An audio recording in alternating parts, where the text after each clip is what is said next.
How do flow artists get paid for the work that they do? I'm here with my friend Liz Knights to have a little discussion about that and hopefully get some inspiration for you all out there as well. Drex here from Drex Factor Poi, sharing with you the love of poi spinning and flow arts to benefit your body and brain. And today we are talking about how you can benefit your body, your brain, and your wallet. Before we dive in, I just want to give a quick shout out to the friends of the channel. Big thanks to Dark Monk, Fire Mecca, Flow Fests, Flow Toys, Juggling Calling, Pyroterror Light Toys, Spinballs, and Ultra Poi for helping to make the videos on this channel possible. You can learn more about all these amazing businesses and what they're doing to support flow artists like yourself by checking out the links that I've got down in the description of this video. And special thanks to non-business friends of the channel, Johnny Howard, Lane Machinsky, and Becca Bekkonen. Thank you all so very much for your support for my work and my mission. Liz, hello, how are you doing? Good, how are you? I'm doing very well. Liz Knights is a dear friend of mine. We've known each other for over a decade, and we are at Wesleyan University for Spring Fire Arts, and we decided to sit down and have a conversation about economics and the flow arts, because there have been a lot of, I feel like, posts recently about flow artists not getting paid for the work that they do. So we wanted to have a chat about how they can get paid for what they do. So maybe to start things off, Liz, tell the awesome people at home how you make a living with the flow arts and how you got there. Sure, yeah. So my two main sources of income right now are performing. So I do a bunch of different flow arts. I do fire spinning and I do LED performance. I also have branched out and I do things like stilt walking. I do juggling. So I do a wide variety of different skills. And then I'm also a booking agent. So that means that I am also finding performance opportunities for other performers and making money off of that as well. To say how I got there, I guess that's like part of what this whole conversation Totally. is. But I started with it all as a hobby, as I think most people do. They're not just raking in the cash right away. And it just kind of like slowly, organically, I started to get more and more performance opportunities. And I was really into making choreography from the get-go. And I think that kind of ended up leading to a lot of the performance opportunities because I was already making all of these acts, and then people started booking them. I'm curious, can you point to something that was different about you that like a lot of other people that came up at the same time didn't have going for them that like made it possible for you to turn this into a full-time living where other people just stayed as hobbyists? There's definitely things I think about the qualities about me, and then there's also just other things that I think just all sort of happen to fall into place at the right time. So I can't like entirely take credit for myself. Like I think it matters a lot where you are. Sometimes it takes a village. Yeah, exactly. Like it matters a lot where you are geographically. If you don't live in a great place, that doesn't, for doing this kind of work, that doesn't mean that you can't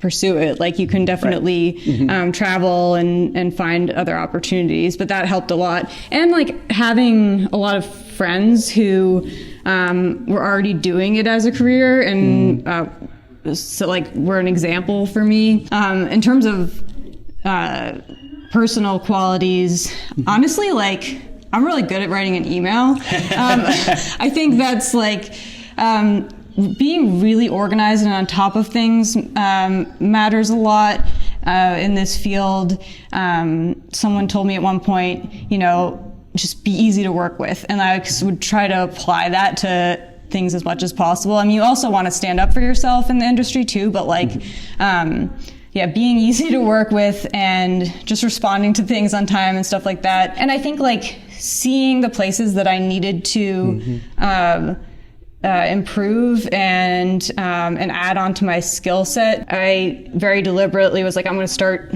training hoops because I saw that, you know, people could do that just as like without fire, without LED, and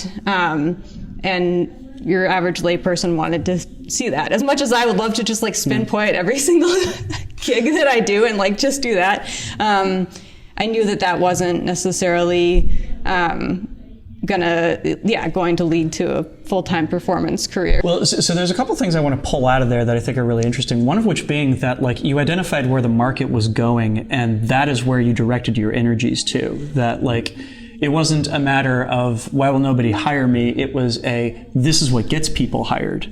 This is what I'm going to invest my time in, you know? Understanding that you're like offering a service to people, and if you're not offering a service that they want, it's not going to go well for you. Yeah, 100%. Like you have to look. Yeah, you have to look at what people want and what they're willing to pay money for. Like you can definitely guide that. You can definitely like teach people why they want to spend money on what you do. But also to a certain extent, you can't like, force people to like. Right.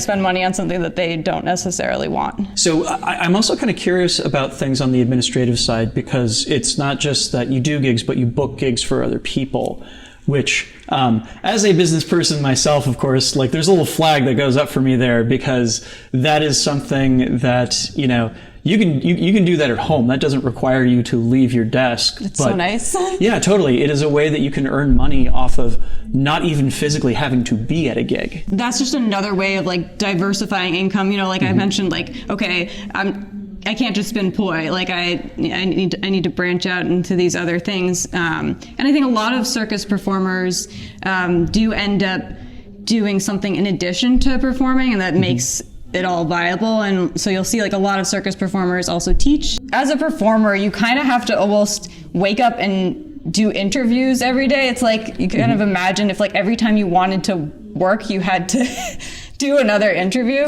which is a lot, because you just have to keep kind of selling yourself. But yeah, taking all those skills that I was already doing just to like get myself work and then apply it to getting other people work just made sense.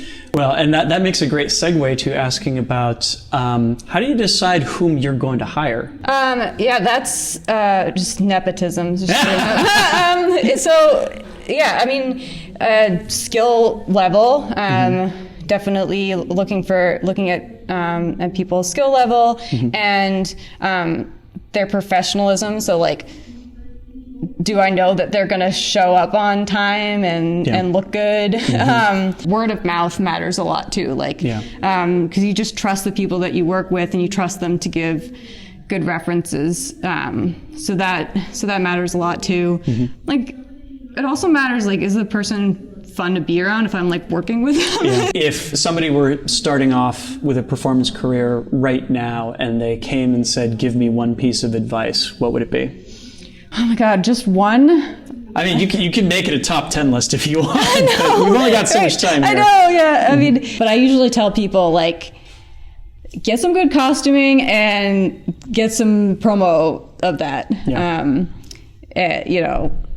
That goes a long way. So part of why I wanted to have this conversation is that you and I both get paid as flow artists, but we do it in radically different ways. Super different. Super different ways. And here's the thing. Both of them are the right way. There's a lot of different ways that are the right way. So I'm kind of curious, what is it about my business that you were curious about and like would want to know about? What kind of motivates you and drives you like on a daily basis? Great question. So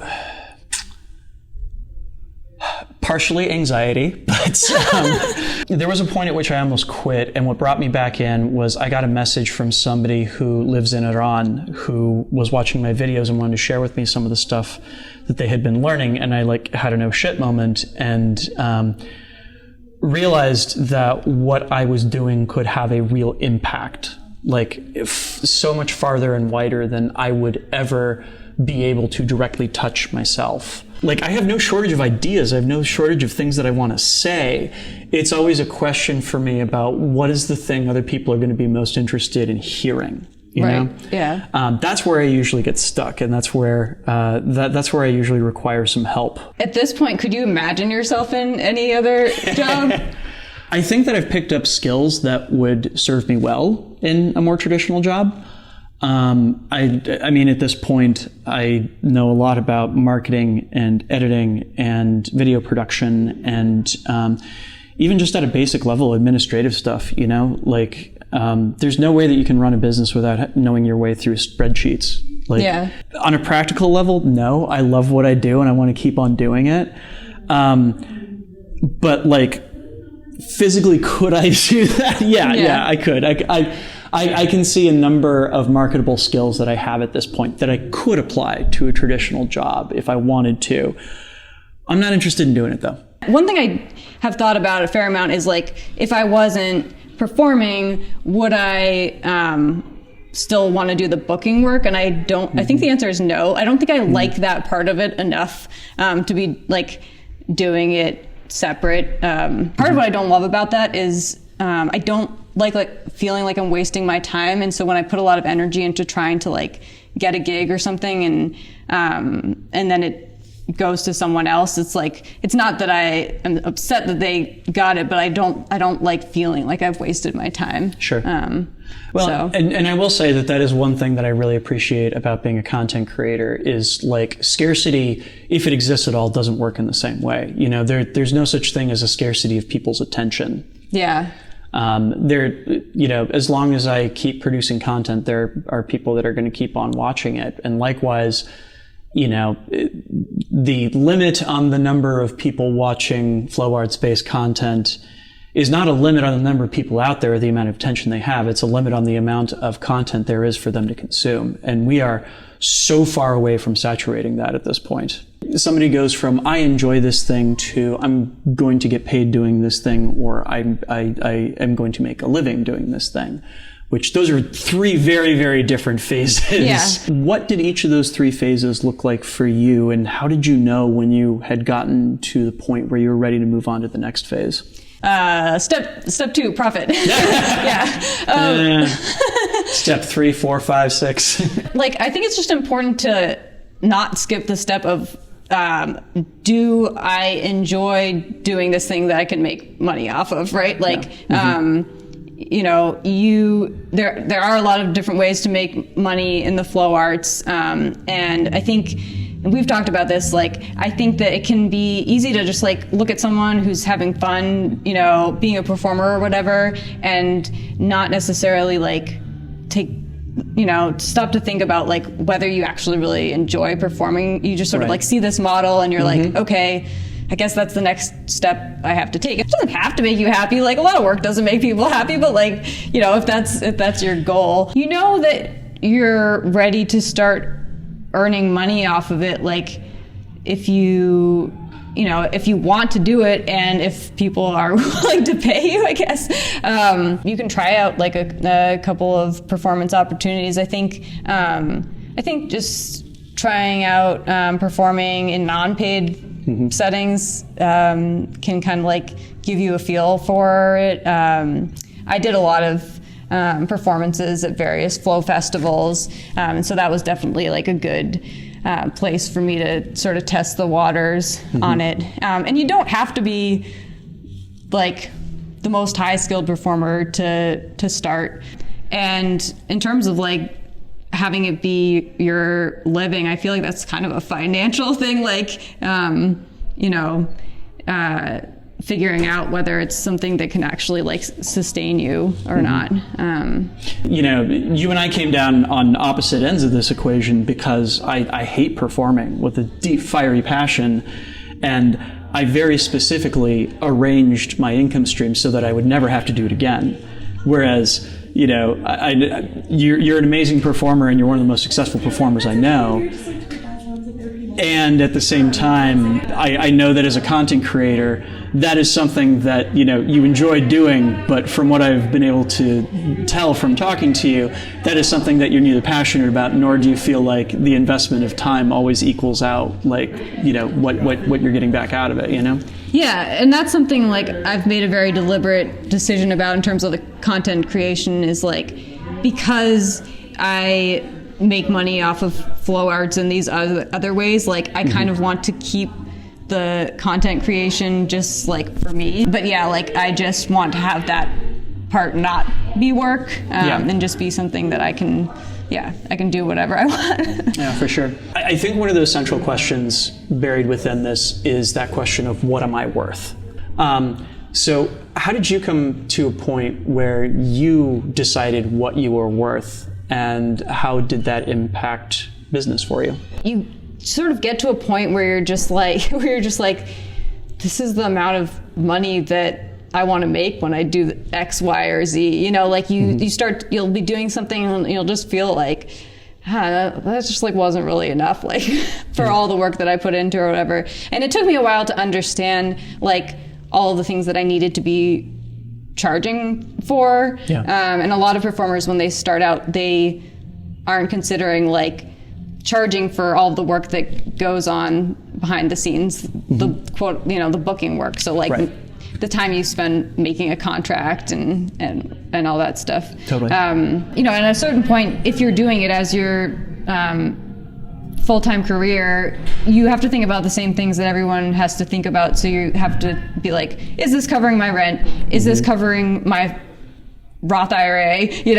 How much money do I need to be making given my lifestyle and what what I'm spending money on too. Well, cool. Thank you, Liz. I really appreciate you joining me. I hope that there was stuff for y'all out there that you enjoyed learning from this. It has been a pleasure. And where can people go to follow you on social media? You can find me at Liz Knights on Instagram. And you can also find me on Facebook, where I am Elizabeth Knights, for whatever reason. I don't know why. I'm also on YouTube, but I don't post there very much. So yeah.